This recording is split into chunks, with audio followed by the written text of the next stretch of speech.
All right. that their problems are Good morning, everyone. Welcome to the Associated Guest. I, as always, am your host, Alfie Animus, here at the Bear in Mind channel. Apologies, I think I'm starting to get strep. I'm not 100% sure. But I'm well enough to do the show. So here we are. Today, we're going to take just a slight detour. Ben Shapiro recently completely tore Gavin Newsom apart. For the most part, Newsom's not a great interviewer. He's not a great politician. He's not really good at anything except for smiling for the camera with that 1980s chips bing, glare off of his teeth. So we're going to get into that. They talk about a little bit about the housing crisis and give us, as Crowder puts it, a little economic gaslighting.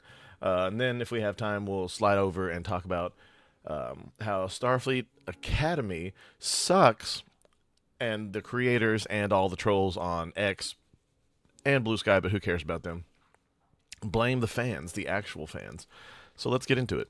easily solvable with the strength of men. Everything he said is technically true, and he seems to think that the solution is more available units for rent. That's not the issue. That's not the crisis that we're addressing. Ben Shapiro and Lane the Brand, I know we were working on this, and we always want to try and be tactful in approaching this, because I think Ben Shapiro is right about a lot, and I think he's been wrong about an increasing amount as of Yes. late. Yes. And right now, when there's a civil sort of, I don't even want to say civil war, but there are these. And again, I like Ben. I wish conservatives back in the day when I was young were even half as understanding and willing to have a conversation as they are now. I think it's mostly because they're on the back foot, or at least they were until this last election. But again, let's continue. Fractions on the right, and there's sort of these cliques being created. You have one side saying, hey, it's really important to be consistent about our principles, and I agree. Ben Shapiro often toes that line. I think he believes it, but he will pull a sleight of hand. And I don't think that his argument here on Gavin Newsom's podcast was in good faith regarding housing prices. First off, let me ask you this. When we talk about the housing crisis in this country, what do you think? Okay. My next question is, when President Trump is saying that there will be legislation that will bar institutional investors from purchasing single-family homes in this country, what do you think that's meant to address? I know what your answer is. Ben Shapiro on Gavin Newsom's podcast said, you're talking about rent prices, right?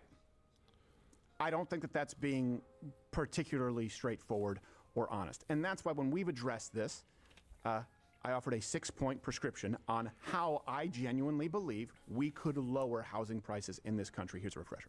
So let me walk you back through it. 6-point plan, okay, just to make sure there's no misinterpretation. And I believe I did a show about this at the time. We can go back. I need to start labeling my shows a little better. But yeah, I did it a little bit after that, because I think that was his last show before the holidays. Of purchases from institutional investors or foreign investors on single-family home units. Only citizens. 100%. No foreign person should be able to buy property in America unless it is for their own consulate, or what's the other word? Diplomat. Yeah. Other than that, no. Local permanent residents can buy homes with very strict verification, severe penalties for anyone housing, renting to, or selling homes to illegal aliens, along with increased deportations. An legal immigrant renting period for the first 2 years of residency. Incentivized starter homes on the bill. And even for what I said, no, they should have to rent from the government. It should be maybe a government-owned house. The government buys it. Our government buys it. Makes it nice. We want to impress these people from other countries. And they can rent it for as long as they wish to be diplomatic with us. Only citizens. Agreed. Severe penalties for selling, renting houses. 100% agree. 100% agree. Immigrant renting period for the first 2 years of residency. And incentivized starter homes. Yeah. Yeah, no, I completely agree with that. Side with tax breaks, tax credits, and then incentivize first-time home buyers with a tax deduction for that first year. And I think this is important, where we'll often discuss what conservatism, put America first means. I certainly think that that means the government. I also think that should include if one of you, like say I buy a house, I get my first time home buyer. If I get married and that person hasn't ever bought a home, I should get that again. I'm just saying, especially if she works. Should act in the best interests of its people, provided they are not violating any fundamental constitutional rights. And when you take into account that in 1991, for example, the median age for first-time homebuyers was 28 years old. Now it's 38 years old. Some of that includes personal responsibility. I heard someone say 38 Some is of the it new includes 28. some Shut up. failures at an institutional level. Conservatism is of no value if it's not actually addressing those problems. Got that conservatism. So now we find ourselves at a point where the population of renters is growing at a rate like 3 times faster than homeowners. Yes, I meant it like Is that good autism. for the country? And then you have to ask yourself, is it good for the country when there are people who are here illegally who have no business being in this country? Are homeowners in the place of young working Americans? That brings us to Ben Shapiro talking with Gavin Newsom, making this claim when the jumping off point was Donald Trump's policy on institutional investors purchasing up single-family unit homes. Okay, the fact is that in the state of California, for example, exorbitantly low percentage. Yeah, of homes relative that to are other owned. states. Yeah, relative to other states for sure. Yeah. Okay, and guess what? Real estate here, really, really expensive. And meanwhile, Yes. if you go over to Charlotte, North Carolina, where the real estate prices actually have been diving, you actually do have pretty significant corporate ownership. And here we're talking about large corporations, not like small mom and pop operations where you own a second home to rent it out. And typically speaking, when a corporation invests in an area, like say Phoenix, and then builds up an enormous number of rental units, because that's what happens. They buy, let's say, a single family home, now they rent it out. Okay, so they just increased the stock of rent, right? Which means that the rental prices go down. Yep. And then corporations typically are investing in areas where it's easier to buy and easier to renovate and easier to build. Like renovating is very difficult in places like New York and in certain parts of California. It's a lot easier in say Austin or Phoenix or Florida. And so what you've seen is actually there's not only zero correlation between corporate ownership of real estate assets and price of rent, for example. In many cases, there's a reverse correlation. And so trying to refocus on, look at this terrible, it is in BlackRock. BlackRock doesn't own real estate assets in this fashion. But if you're looking at Blackstone, right? And then it's Blackstone's fault that the real estate prices are going up. No, it isn't. And again, yeah, I think that So why is he pursuing two policies that you vehemently disagree with? Because I think that it is flailing on the issue of the economy with the American people. Governor, I think that it is politically beneficial for politicians to tell people that their problems are easily solvable with the stroke of a pen. Yeah, I do you refuse to see get what Windows Ben 11 Shapiro until just I did have there? to. Everything that he said is factually true. And so he made the case for Donald Trump's policy if you want more first-time home buyers. Everything he said is technically true, Yeah. and he seems to think that the solution is more available units for rent. That's not the issue. That's not the crisis that we're addressing. And by the way, yes, part of this crisis has been created by the government. It would be like someone taking you out on a boat, you falling off the boat, drowning, and them throwing you a motorcycle when you need a life preserver. Yeah, the housing market was screwed up. We can go back to the subprime loans. We know all about that. But at this point in time, people are not able to buy homes. People aren't complaining about not being able to rent. As a matter of fact, in the absence of home ownership to build equity in a nest egg, people are forced to rent. And Ben Shapiro's going, well, see, now that isn't it good? Institutional investors make it so you're more likely to have to rent. Yeah. Yeah, I don't know if you saw a slide hand. He starts by referring to these as real estate prices. He's like, real estate's cheaper, real estate, and then slides into calling it rent. Rent. Hoping that you don't notice he avoided the actual elephant in the room, which is home buying. He also slided when he said single-family homes, and then they start building these rental units. Yeah. It's like, whoa,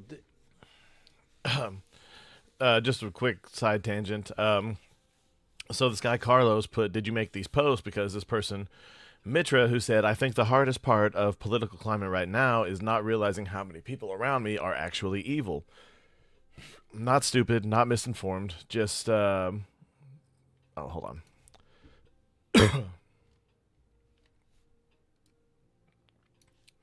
Do.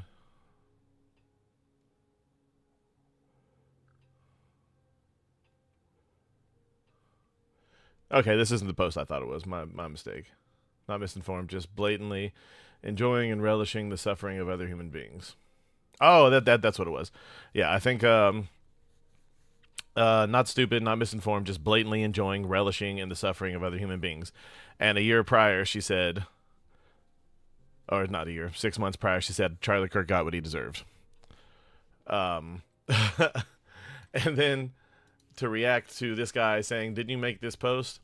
She said, "Duh, why would I deny ever anything I ever said on a public platform?" I think you're missing the point of why he asked you that.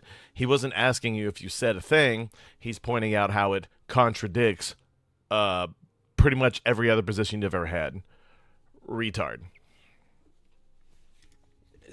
I think we all understand single-family home as a standalone house. Yeah. That one family lives in. No one thinks single-family home and thinks an apartment. And this is also why, by the way, Ben Shapiro has been invited on the show, and I think he's pretty respectful, and I think we could have a good conversation. But when people say, "I can't believe that you would platform insert X person here," let's say Nick Fuentes, I go, well, hold on, he's sitting next to Gavin Newsom. Does anyone want to make the case that Nick Fuentes is more dangerous and more corrosive to the American fabric than that guy running for president who wanted to trans kids and accused you of... Hold on. Sorry, I'm going down a rabbit hole. This person says, MAGA claiming that socialists are Nazis and fascists is the most ironic thing I've ever heard. What does Nazi stand for? The Nationalist Socialist Party. It's literally the Nationalist Socialist Party. This has been in history books for almost 100 years. What the fuck are we even talking about? This person has how many followers? Yeah, she's got thousands of followers on X. Fucking retards, man. Hate speech if you spoke out against it. That's why I'm not going to play that game. And here's the truth. And please check the references. Yes, rents are down. Purchase prices are way up. So he used Charlotte and Phoenix as examples. Let me give you, rent prices. Charlotte, they're down about 1.4%. Phoenix, they're down about 4%. This is just year over year, okay? By the way, the national average for rent is down 1.1% year over year. So it's not like they're particular standouts in making things more affordable for people. Let's contrast that with the problem that the policy is meant to address and the problem that you care about, check the references, home prices are up astronomically. So if you look at Charlotte from 2015 to 2025, 173,000 average price for a home to 410,000, more than double. Jeez. Phoenix, 215,000. In 2015, 213,000. 2025, 514,000. So your rent's gone down a percentage point or two. The prices of homes have doubled. This approach to conservatism, therefore, that's a good thing, and we want bigger institutional investors.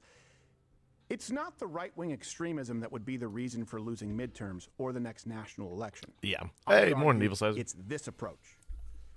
I would argue that anyone making the case for large institutional investors because it's easier for you to rent, even though purchasing a home is further from reach than ever before, I don't think that that's actually something. Not only do I think optically, not only do I think that it won't resonate, I actually think it's immoral. Because that's not the result of the free market, to be clear. It really isn't. These institutional investors, we heard it from Elizabeth Warren, they're too big to fail. Yeah, so they're gambling with your money. What do you think is going to happen if there's a crash? You think they're going to be left there holding the bag? No, of course not. You will. So on the front end, you're not able to purchase a home. You're priced out because of these people. And on the tail end, well, you're going to be subsidizing them in the form of a bailout. That's inevitable. That will happen. I don't understand it. Maybe someone can present this case. I don't know if this is someone thinks that it's a Milton Friedman free market argument. Like, no, actually conservative. Hey, hold on. Sorry. So this is allegedly outside the World Economic Forum. I just want to show you where to go. What was that? What flag? Hold on. Remember that organization that's not an international organization? Antifa flags. in Europe. But it's not an international terrorist organization. It's not. It's not. And I will say, European Antifa, a bit scarier than American Antifa. Most of ours are bitches. Their guys are a lot more vicious. They've been around a lot longer because they originated in Europe, which is super funny. Considering, does anyone notice? Like, let me look this up. Sorry, complete side tangent. Where is the capital, the gathering place for the European Union? While there isn't an official capital, Brussels in Belgium is the main gathering place for the European Union. Oh, okay. Never mind. I know that the German lady is basically the head of the... Hold on. What country holds the chair of the head of the European Union Council? Cyprus will hold the rotating presidency of the European Union Council starting in January 2026. Oh, okay, so it changed. Damn it. I thought I had something there. See? Watch me fail in real time. Only here. Conservatism should really support the institutional investors pricing people out of their neighborhoods so that we can... But at one point, it was Germany. The lady from Germany, I can't remember the name, her name off the top of my head because German names are hard. But yeah, she was the head of the European Council for a bit. And just because of that, I thought it was in Germany. Apologies. And create a permanent class of renters. I can only imagine making this case if you think it's beneficial to the American fabric at large to have a permanent class of renters. And here's another truth. He points to Charlotte and Phoenix. Well, he's right. Institutional investors own a disproportionate share of single-family homes in those areas. So like in the national average, institutional investors owning these single-family homes is like 1-2%. In Charlotte, it's 18%. In Phoenix, it's 10%. So, more institutional investors. Ben Shapiro says, that's good. That's why I am against Donald Trump's policy, because rent is cheaper. I go, okay, more institutional investors. Rent is slightly cheaper, and home prices are astronomically inflated. Yes. What bothers me is when you have people from that side of the conservative aisle saying that we're abandoning our principles, our free market principles, if we're saying, no, this is a manipulated market. And it's a manipulated market to benefit institutional investors, by the way, who are not beholden to the American people at all, but international coalitions often at the cost of Americans. How is that looking out for our people? Important to note that Charlotte and Phoenix are both cities with high populations of migrant influx. That's true as well. Both very high, one from Latin America, one from overseas. But. Which is why part of my multi-point plan is that you cannot purchase a home if you are here illegally. As a matter of fact, you're not allowed to stay in a home if you are here illegally. That should go to an American homeowner. Why do you think even prison? And I have a theory. Even prison, I count that. You should not be held in our prisons if you are an illegal immigrant, especially if you commit crimes. On this, but it seems like he has Beyond such a that. worship of free markets that he's blind to the realities that those free markets cause. Like he'll say, free trade is good. Yeah, in theory, until it deindustrializes America and we can no longer make anything. Right. The browning of America, I don't care about it. Okay, yes, until you completely lose your culture and the thing that made America possible in the first place. Because it's. I don't like that term, the browning of America. Two, that's not really the point. I wouldn't care if these were Swedes. Okay, I don't care if they're Norwegian, Russian, Asian, Australians. God, Australians. Those a couple of you I very much enjoy. One of my regulars in here is Australian. She's not in here now, or they aren't in here now. I don't know, but but I don't care what country illegal immigrants are from. No illegal immigrant, no matter what their race, no matter what their religion, should be here. Should we make an easier pathway to citizenship? Of course. But they're driving rent prices up, and international and domestic corporations buying houses is driving the purchase price for houses up. So it's a lose-lose for your lower and lower middle class American-born families, and that's not right. We can't allow places like Blackstone, BlackRock, or whatever the fuck, Black Pebble, whatever it is. We can't allow them to buy all these homes, driving the price for home ownership sky high, even if it does cause the rent to come down. But if you have high inflated migrant populations planted in some of these cities, especially the smaller towns, it's going to drive rent up, because if a place to stay to rent is hard to find, it's going to drive the prices up. It's a weird wing of the conservatives here that just blankly worships the free market as though it is some benevolent being. It's a very strange phenomenon that really needs to be dealt with. It definitely needs to be dealt with. And the free market, when we generally think of it, especially when you go back to, like someone like Adam Smith and the invisible hand that determines markets, right? Supply and demand. Ultimately, that is predicated around the idea of a goods or service creator, provider, and a consumer.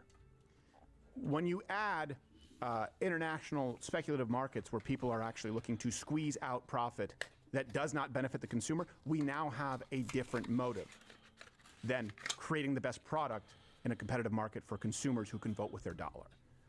And then when you add more complications to it, for example, like the housing market, where banks are forced to take on risk, as we've seen for a very long time, to people who had no business being in those homes, who would never be able to pay it back. But hey, that money's insured by you, the taxpayer. Now we've added to the problem. And now we have institutional investors buying up homes when they have no connection to your community whatsoever. This is not good for America. It's not good for people in these communities. And I don't know how any conservative can argue for it. Here's some more proof for you. Median home prices, by the way, in both of those places, they are continuing to skyrocket. So let me give you some context here. Yes, you can purchase a home, and we've talked about this. You can make some decisions where you can cut some costs, and you can purchase a home a little further out of the city, and a first-time home is within reach for many people, especially if you compare it to previous generations, the amenities, the size. Still, we do need to address the fact that in Charlotte, for example, the median income is $78,000. In 2005, the median income that would be required to buy the average first-time home would be about $32,000. In 2020, it'd be about $50,000. 2025, $91,000. This outpaces the inflation of wages, to be clear. Phoenix, the median income is $77,000 right now. 2005, what will be needed to purchase that home will be about $50,000. 2020, $71,000. From 2020 to 2025, $122,000 would need to be the median income to match up with the average home in the Phoenix area. I don't think we're going to get anywhere by saying... And this is absolutely true. I bought a house in, I think it was 2017. It was a 3-bedroom, 1.5 bath.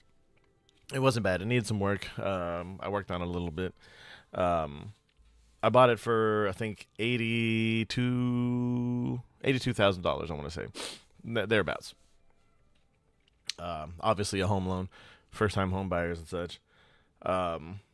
Anyway, long story short, I ended up selling it. I sold it right before COVID. A whole thing happened. I was moving in with someone. They had a bigger house. I sold my house. I could have backed out of the contract with a slight detriment to me, penalties and such. Didn't want to because of the situation. I was selling it to a friend of mine. I won't get into it for them because the people will know if they know who I am. But anyway, it was right before COVID. Anyway, thanks to Joe Biden and a bunch of policies that got pushed and pressed during COVID, even in my hometown, prices soared to the point where I looked at the price for the house, how much it would be to buy. It was over $100,000. My mom sold a house, 3-bedroom, 2-bath, really nice house, one of those standard pop-up community houses. She bought it for, I think, a little over $100,000 back in like 2005. I know before COVID, it was going for about $120,000. She ended up selling it for almost $200,000. It's crazy, the inflation. And the rent, don't even get me started on the rent. I will not pay, like the rent was, like my mortgage was around $500 a month. for that 3-bedroom, 1.5 bath in 2017. Rent was about the same for about the same price. Maybe like $100 more. Because rent generally, at least at that time, was higher than mortgage. But but yeah, so now the same place for the same rent, over $1,000. Still not as high as where I live now, but a lot of money to live in a town where there's really nothing to do. Except for drink and they meth. They actually don't have a point. And you also need to look at that acceleration. How is that free market where you see a graph that goes up and then spikes up because of an artificially engineered, manipulated, picking winners and losers market post-COVID? In 15 years, that median income required went up about $21,000. In 5 years, it doubled. Incredible. And then in places like Charlotte, if you look at the new home, there's like a lot of new homes built. The ones that would be defined as starter level homes was like 1.1% of all new homes built. Yeah. So that's the free market saying that's what we can make money on, but how is that actually serving the community at all? No, exactly right. That And, shadow free from his market, hat makes him look look at like he has a Mondani unibrow. It's hard to listen to him. And Newsom and what they've done in their environments. You make them less desirable. And you're going to drive prices down. For sale signs everywhere in Manhattan now. People are getting out of Dodge. They're getting out for their 181 days, their 6 months a year to avoid taxes, and now they're just moving out entirely. Yeah, but you know who buys that? It's international speculators that come in. They're like, well, New York will be good again. I'll pay exorbitant prices for these right now because it'll go up in the future. And then you compound that by the fact that Mamdani wants to raise property taxes right now while instituting rent freezes. Well, let me ask you this. What do you think happens there? Yeah. You're someone who owns properties. Let's say you own 5. 3 now are facing rent control, rent freezes. Your property taxes go up. What do you think happens to the cost of those remaining 2 properties that are not rent controlled? So this is how the left, they benefit those who don't contribute, those who are in subsidized. And the big corporations and companies that own a lot of these properties, they're going to be fine. They'll find a way to default or whatever. They've got friends and with shallow pockets that they can deepen a little bit. What do you think is going to happen to people in the middle class in situations like this? Like the people who own, like he said, anywhere from just 2 properties trying to make a little extra money so they can get their rent. They may be retiring. They may have saved their whole life to buy a second house, like my first landlady. And yeah, or people who even own 5 houses, and then they have rent freezes. You're going to, and this is the thing that kills me. The left claims, or at least they used to claim, that they gave a shit about the middle class or even the lower class. And they don't. They constantly put into place policy that they say is there to rip the guts out of the elites, but it doesn't. The elites are going to be fine. They might take a little bit of a knock, but it's the middle class, the competition, the up-and-comers that suffer the most from most leftist policy. Housing, those who lock down an apartment, they're fine living with rats, but if you're working hard and you want to pay for a SOL apartment, guess what? That's completely out of reach as the result of these policies to correct this. I knew what you meant. I was like, AOL. That's basically what it is. I know what happens. Stop living in the past, man. But I know you meant to hit the S. The owners of the properties get desperate, and they sell for a super low price to who? The city. Yes. The city uses that. They make it to be low-income housing or government-funded housing. That's how they do it. Yep. That's how they turn New York City into a commie state. Yeah, and by the way, if you have the income of the median panhandler, you still can snag this beauty in Gary, Indiana. Hey, for $6,000, sure. You'll probably have to destroy the whole thing and pay to get it. Hey, look, DirecTV.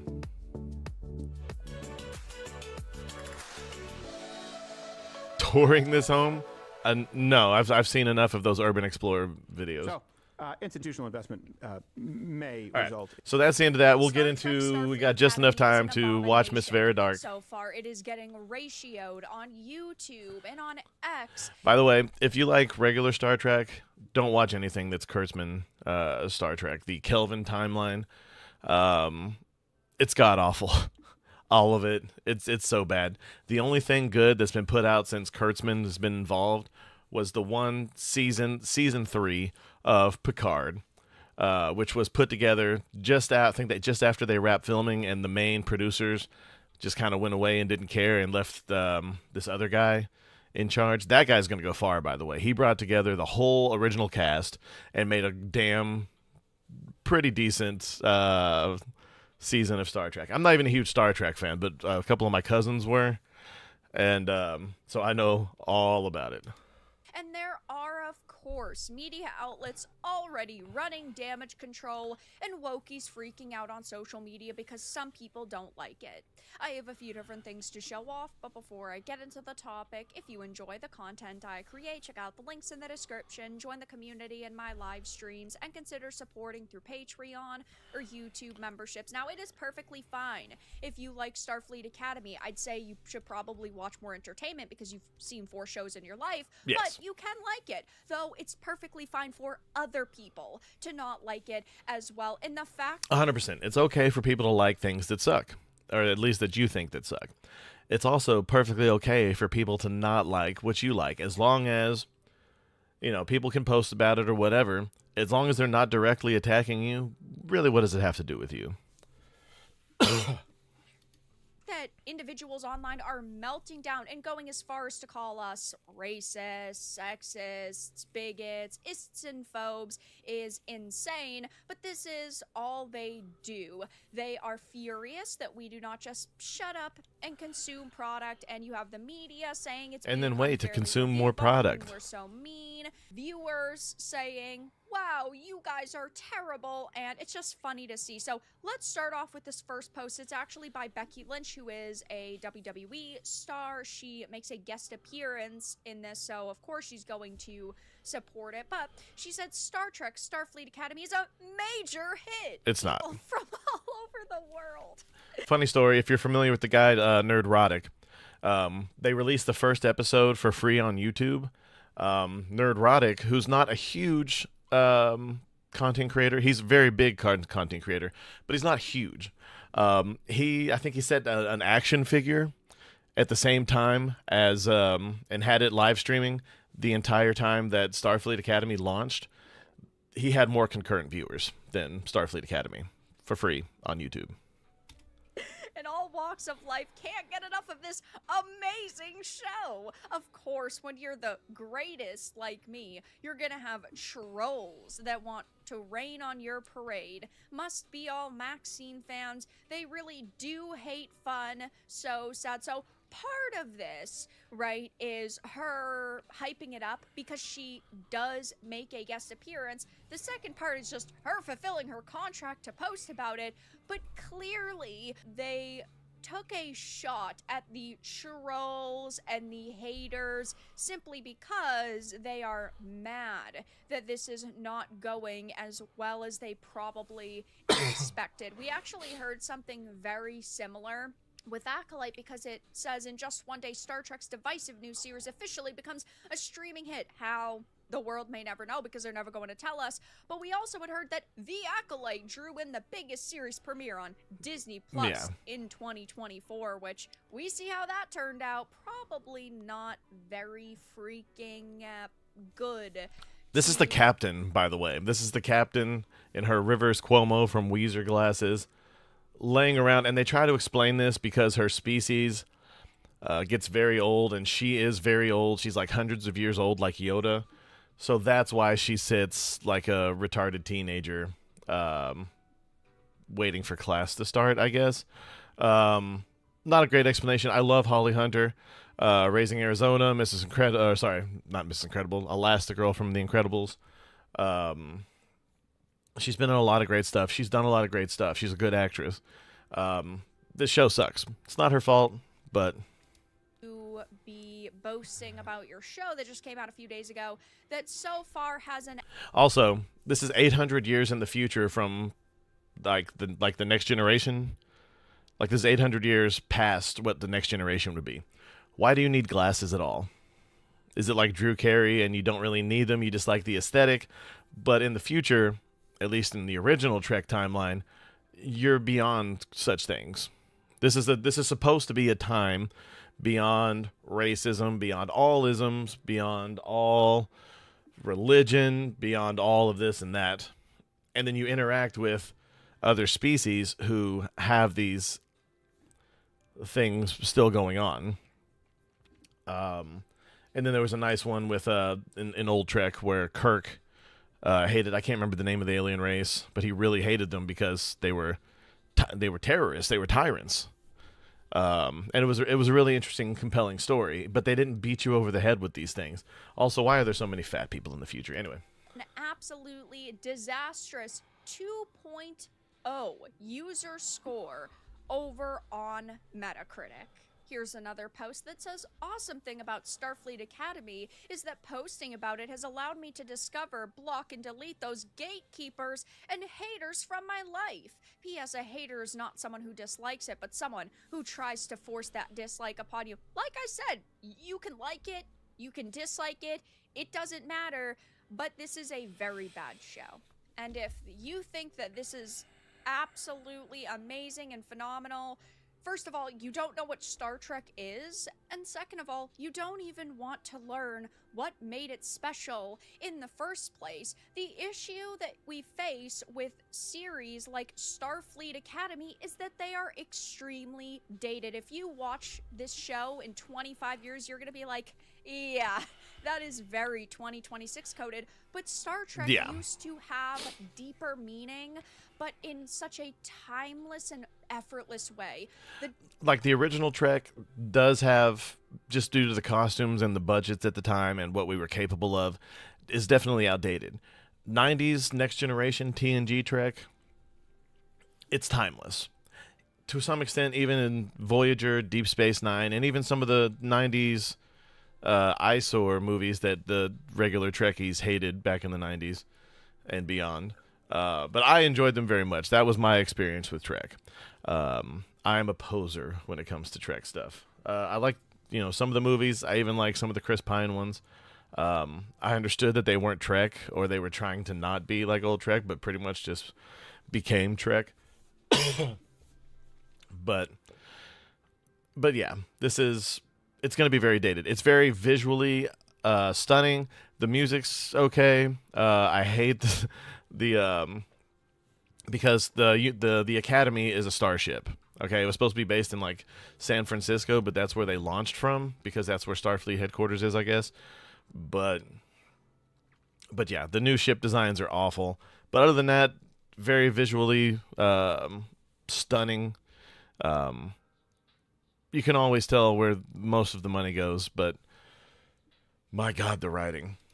Devil in the Dark, Retrospect, or even Stormfront, for example. These are phenomenal episodes that felt timeless, but you could still get the gist. Oh yeah, of Spock what was they were amazing. Trying to tell you, and that's just not the case in modern. Also, don't watch Star Trek Discovery. They try to put Spock in there, and the captain is, I guess, someone named Mikey Spock. And there's a lot of crying, there's a lot of screaming, there's a lot of like cursing and swearing and death and gore in Trek. Like, we were gonna allow some of this when Tarantino was talking about making a Star Trek movie, and that was gonna be his final film. We were gonna allow it because Tarantino, you expect that kind of thing, but that's because he's an actual artist and he's good at what he does, and we were curious to see what he would bring to Star Trek. These people are no Tarantino by any means. Screaming, gore, profanity, at least to that extent, like a lot of fucks and bitches, and it's crazy. It does not belong in Star Trek. These are supposed to be an idealistic future where none of these things really exist because they don't have to. Modern day entertainment, and it sucks, and that is what you were missing out on. People don't care that you like the show, but we care that you are saying that this is amazing Trek when you don't know what made Trek special in the first place. This person has made quite a few posts, though, and most of them have gotten ratioed or they've gotten wrecked in the comments, and they've had to lock down. People call this, because of stuff like this, people call it Starfleet Hill, Dawson's Academy, basically just giving it like 90s and early 2000s CW show parody names. It's pretty funny. You should go on X sometime and check them out.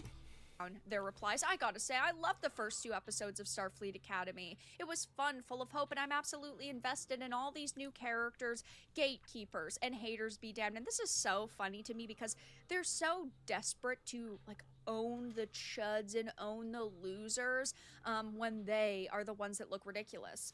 It's hilarious that all the "this is not Trek and this is trash" folks are making Starfleet Academy get more views because now people want to see if it's really that bad, and may be surprised because they went in with lowered expectations. We might even get a season 3, and they're pointing out that it's got 100. And I'll let her finish this point because it's pretty funny. But this is how shitty shows like Velma got a season 2 because of hate watching. That's why if you're gonna hate watch, I mean, you should take to the high seas, we'll say. 124,000 views when FNT had gotten 136,000 views. Yeah, see? And, well, we know that when companies start putting their shows onto Netflix to try to get people interested in them, it is a move out of desperation. It She happened means with the Halo YouTube. show as well. That got fucking canceled. Everybody hated that. Nobody liked it. But these people will not admit defeat. And it's funny. You also have the Access Media working like clockwork, blaming review bombing on Starfleet Academy. They will always, because some people have review bomb, people will always say that it's review bombing when a new show is not liked. They'll say it's review bombing. But at the same time, you have just as many of these fake fans going on there, and the opposite of review bombing on the positive side. So that kind of negates that whole argument, except there are more actual fans who hate the show. These low scores, and it says that Hollywood's media class has a familiar response whenever a high-profile franchise release fails to resonate with audiences. The problem isn't the show, it's the fans. That narrative is once again being deployed following the debut of Starfleet Academy as multiple outlets rush to dismiss overwhelmingly negative audience feedback as so-called review bombing. They just cannot accept the fact that people are not amused with the content that is being created. They cannot accept defeat, and it really just makes them look even more pathetic when you go out of your way to attack people who have been fans for years or decades. Is that a dress? Yeah, you are not going to win those people back ever. The article I had a points Klingon out in that a the real dress. story is not that Starfleet Academy has been review bombed, it's that large segments of the audience no longer trust the media narratives surrounding major franchise releases. And yeah, this happens in the video game industry too. You cannot trust the journalists because they are paid off.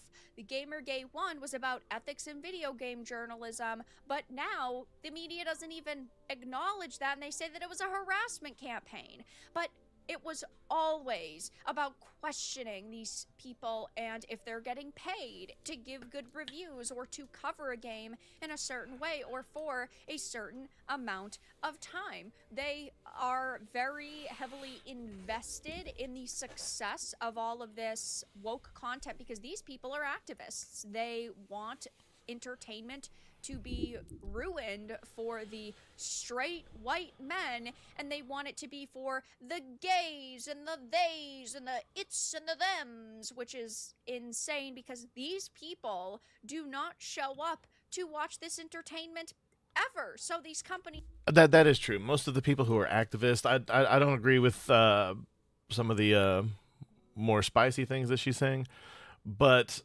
this show has, I think, 2 love triangles.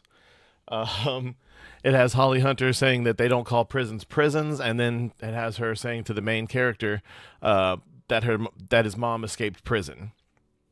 There's a lot of contradictions, which happens in bad writing. And my God, so many fat characters. And also, this lady, where'd she go? This lady here. She's a combination of, I believe she's a Klingon, and I can't remember the name of the other species that she's based off of. I'll have to look it up, but I did look it up when I heard it yesterday. And the other species that she's spliced from, they reproduce, I believe, asexually. They don't have sex. They're like a genetic, basically like a future lab experiment, if I'm not mistaken. I can't remember the names of them, but yeah. So this species that she's a mix of Klingon and that species. It's not possible to exist. They just wanted to give her more strength than any other character in the show, which is fine, but it has to be from two characters that can actually mate within the lore of the franchise that you're hijacking. But anyway, that's all for me today, guys. Sorry, I just want to do something a little different, something a little less serious toward the end here. Things have gotten really serious because crazy shit's happening with the riots and the attacks and people attacking ICE officers and being surprised when they defend themselves. And I heard I'm going to do a little more research. I heard they dragged someone out of their house and it was the wrong person. I heard that. I haven't got a chance to look into it, but I'm gonna look into that today and possibly have it on the show for tomorrow. But yeah, it's scary out there. Just be careful. Don't go into big cities after hours. Always be there in the sunlight. But just be careful if you have to go there. But in the meantime, guys, I've been Alfie Animus. This has been the Associated Guest on the Bear in Mind channel. You guys have a fantastic day, and